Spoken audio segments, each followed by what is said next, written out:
Bienvenido, don Lucas Llanado Bustos, y a todos los presentes.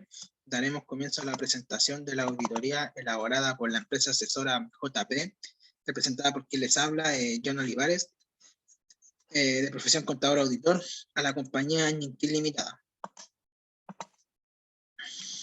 El objetivo de esta presentación es revelar los resultados y hallazgos más significativos de la auditoría práctica de la empresa. Auditoría que consta de 3 tipos de auditoría dependiendo de la naturaleza. Donde se contratará una auditoría financiera, posteriormente una auditoría tributaria, para culminar con una auditoría de gestión de riesgos. Para comenzar, se iniciará con la auditoría financiera. El objetivo de esta presentación es presentar los estados financieros auditados y así poder hacer una diferenciación con los estados financieros previa a la auditoría y así poder revelar los hechos más significativos encontrados. El alcance que tendrá esta auditoría consta de la revisión de los estados financieros del año 2020, donde se revisará y se constatará el estado de situación financiera como el estado de resultados. Luego de realizar la auditoría de carácter financiera, se puede llegar a la conclusión de que existieron hechos económicos o diversos ajustes de carácter contable que no fueron registrados en la contabilidad. Por ende, los saldos que se presentaron al 31 de diciembre antes de efectuar la auditoría no representan la real posición que tiene la empresa. ¿Cómo se llegó a estos resultados? A través de diversas técnicas de auditoría, ya sea revisando documentación fuente, chequeando diversos cuentas, transacciones, realizando diversas indagaciones, análisis, a lo que se llegó a la conclusión de que al 31 de diciembre de 2020 existen diferencias posterior a la auditoría y antes de la auditoría. Variaciones que dependen, tienen diferentes cuantías, como por ejemplo el efectivo y equivalente al efectivo, existe una variación de 12 millones y fracciones. Esta variación se originó porque no existió el registro de la venta realizada al cliente AccessPay a finales de diciembre, como también la salida de dinero por el pago de la factura por la fiesta de fin de año. En materia de propiedad, planta y equipo, también existe una variación. Esta variación se originó por el no reconocimiento del crédito del artículo 33 bis, que aunque tiene repercusiones en materia financiera, se tiene que realizar este ajuste en materia financiera, tendrá repercusiones en materia tributaria. Con lo que respecta a los pasivos y el patrimonio, también existieron variaciones significativas luego de practicar la auditoría. Por ejemplo, en otras provisiones corrientes existe una variación de cerca de 9 millones de pesos. Esto se originó porque, como hubieron hechos económicos y ajustes que no fueron contabilizados, la estructura y la composición del estado de resultados sufrió variaciones. Por ende, la provisión que se hace por impuesto a las ganancias según la normativa financiera requirió que se hiciera una provisión por una cuantía mucho mayor por la cual se había hecho anteriormente. En el estado de resultados también existieron variaciones significativas luego de practicada la auditoría. Por ejemplo, en los ingresos de la actividad ordinaria existió una variación de 14 millones de pesos. Esto se originó por el reconocimiento de la venta del cliente AccessPay a finales de diciembre. También existió una variación en el gasto por impuesto a las ganancias. Esto por la diferente estructura que tiene el estado de resultados y porque como vieron aumentar los ingresos, estos ingresos también forman parte de la base a la cual se le aplicará y se le calculará el impuesto a las ganancias. Por ende, también el impuesto a las ganancias sufrió una variación significativa. Como conclusión de la auditoría financiera, luego de realizar la auditoría de los estados financieros, se puede concluir que estos estados financieros representan razonablemente la situación financiera de la empresa. Por ende, son una buena fuente para la toma de decisiones de las diversas partes interesadas.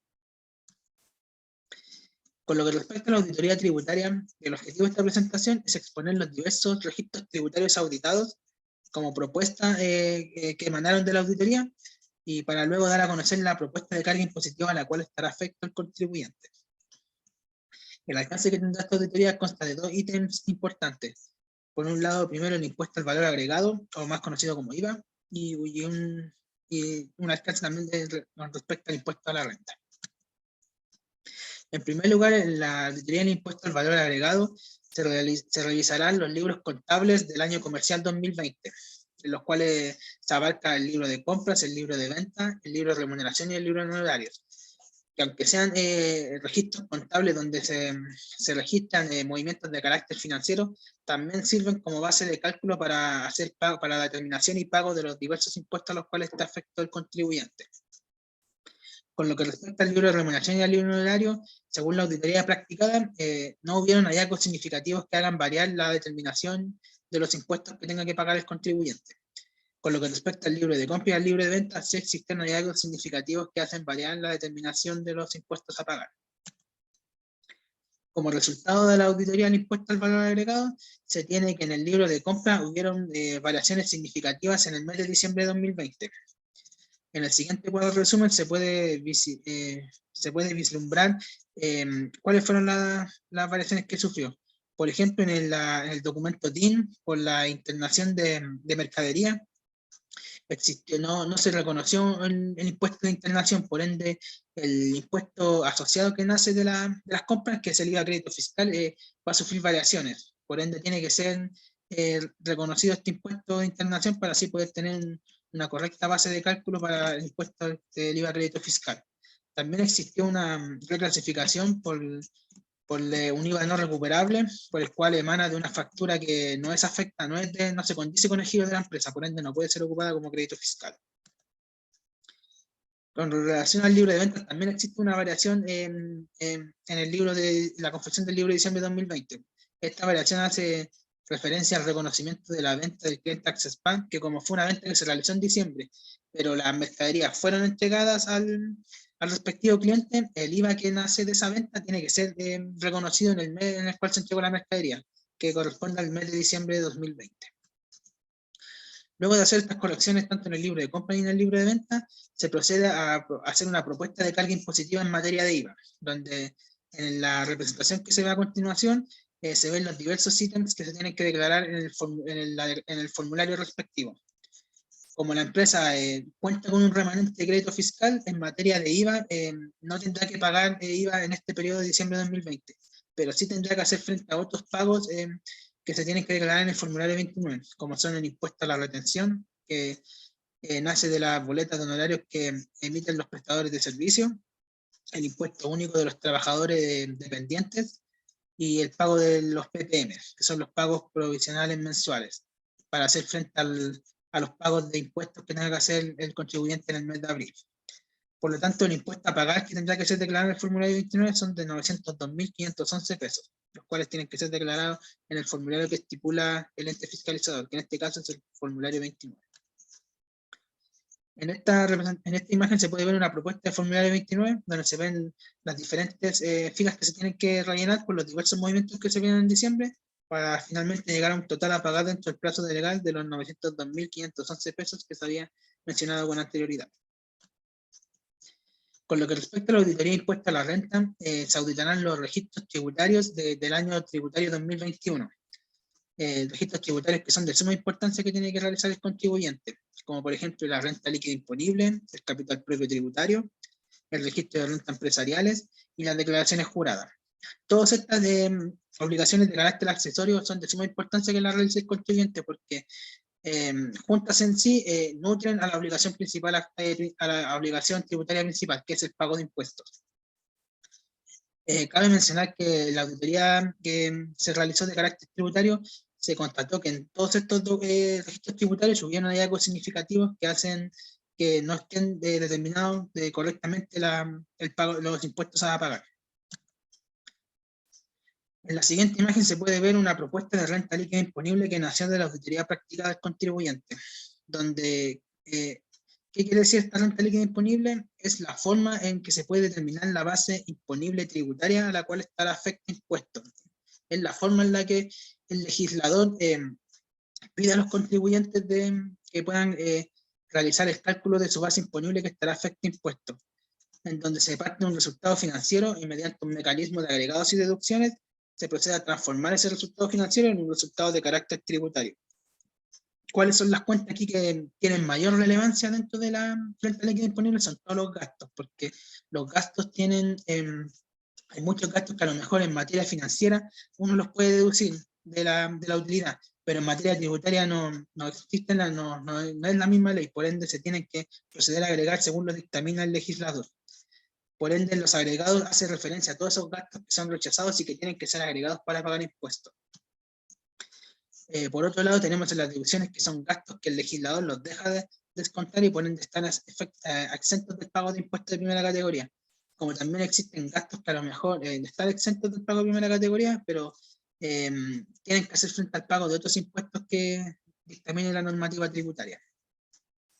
Para luego tener la base imponible que estará afecta al impuesto de primera categoría, aplicar la tasa correspondiente de acuerdo al régimen tributario que está acogido el contribuyente, que en este caso es el 14A del régimen general, por ende se afectará con una tasa del 27%, a lo cual tendrá que hacer el pago de impuesto de primera categoría de 14.800.335 pesos.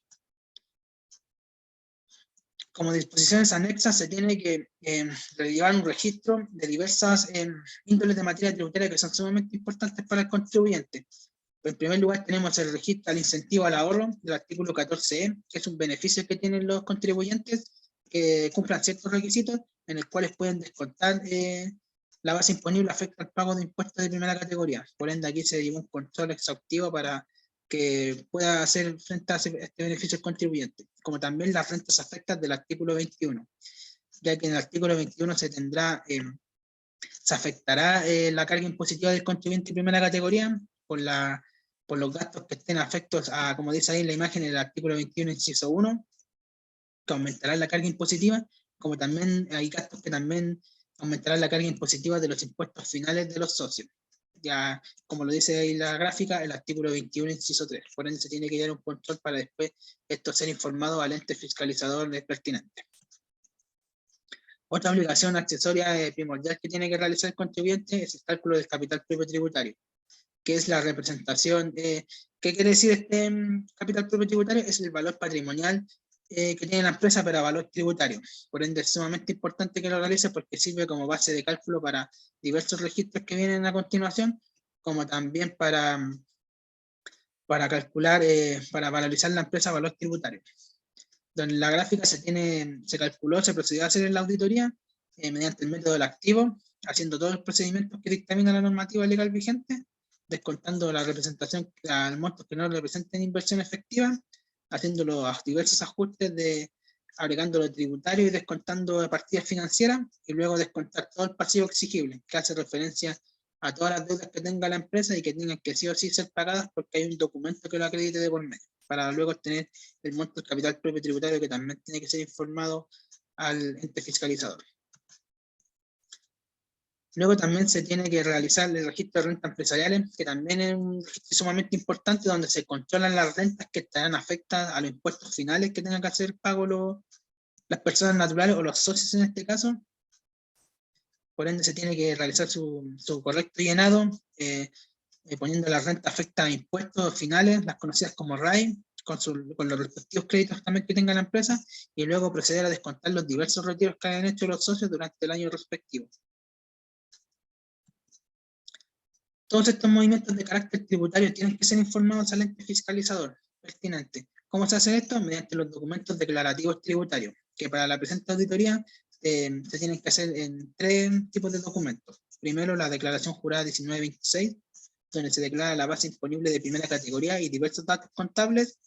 La declaración jurada 1948, donde se declaran los retiros, remesas y distribuciones que realizan los socios. Y por último, el formulario 22, donde se declara la carga impositiva del contribuyente de primera categoría. En la imagen expuesta a continuación se puede ver una propuesta de formulario 22, donde se refleja la carga impositiva del contribuyente de primera categoría a través de la declaración del impuesto de primera categoría, el impuesto único del artículo 21, inciso 1, como también los diversos créditos que tienen, como el crédito por la inversión en activos fijos o los PPM, para hacer frente a este pago, para imputarlos al pago de impuestos, para tener al final una carga impositiva de 10.989.409 pesos.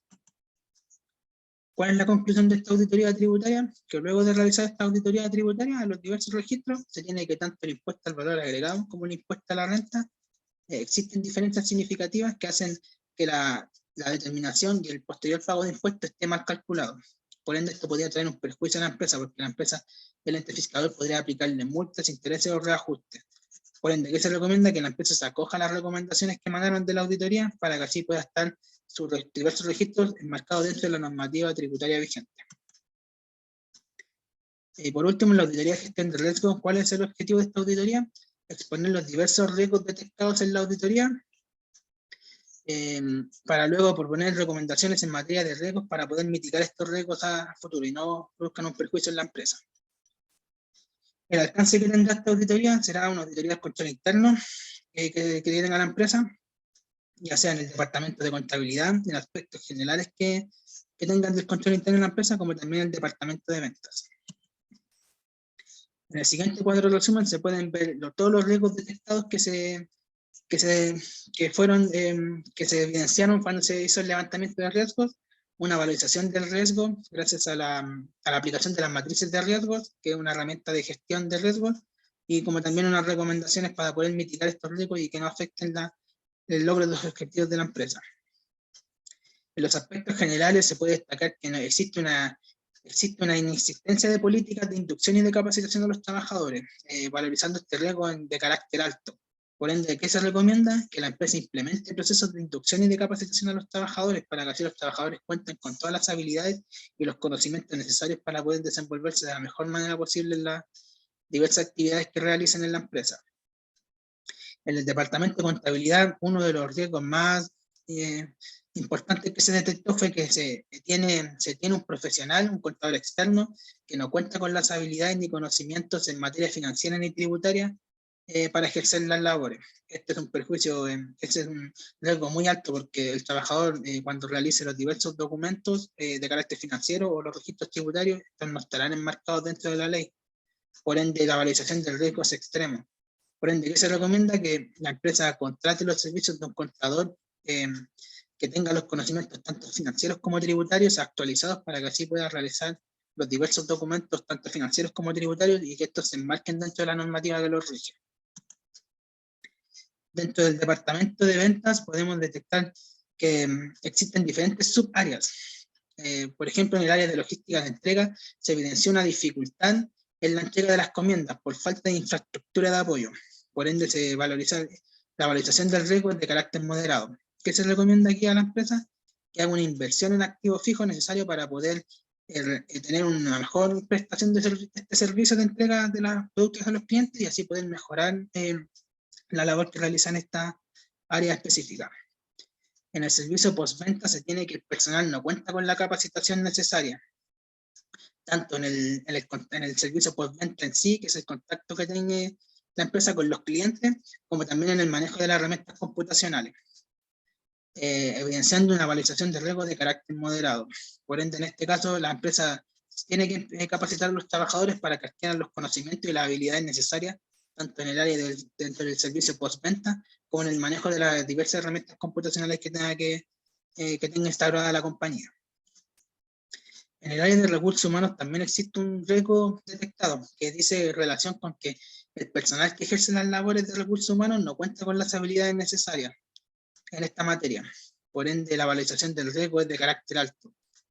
¿Qué se recomienda en este caso? Que la empresa contrate personal que tenga el conocimiento y las habilidades en materia de recursos humanos, o que los trabajadores actualmente que estén ejerciendo estas labores sean capacitados y se les pueda entregar las herramientas tanto de conocimiento o de habilidades para que puedan ejercer de mejor manera las labores en esta área sensible de la compañía. Como conclusión a la auditoría de gestión de riesgos, luego de realizar la auditoría de gestión de riesgos al control interno, ¿qué se puede concluir?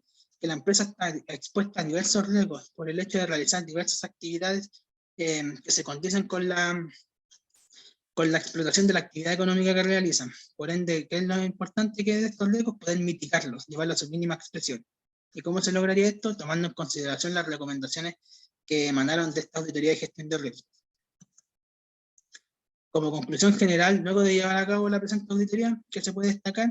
Que se evidenciaron hallazgos significativos en las 3 auditorías que se practicaron en la empresa. Hallazgos que perjudican la correcta labor, tanto en el área financiera, tributaria como de gestión de riesgo. Por ende, se recomienda tomar en consideración las diversas propuestas que emanaron de la auditoría que se practicaron, tanto en la auditoría financiera, que mediante la implementación de esta auditoría financiera, lo que se busca es que los diversos estados financieros se enmarquen dentro de las normativas internacionales de contabilidad, o conocidas como las IFRS. En la auditoría tributaria, al implantar esta auditoría tributaria, todos los registros tributarios de la empresa se enmarquen dentro de la legislación tributaria vigente, y dentro de la auditoría de gestión de riesgos, mediante la implementación de lo que diga la ISO 31000, el control interno tenga y esté amoldado a lo que respecta al modelo COSO. Para mayor información también se puede revisar los diversos informes que fueron entregados al gerente y a las personas pertinentes para que puedan revisar cómo se realizaron los paso a paso, toda la auditoría que aquí fue expuesta mediante esta presentación. Sin más que decir, me despido. Muchas gracias por su atención y será hasta otra ocasión.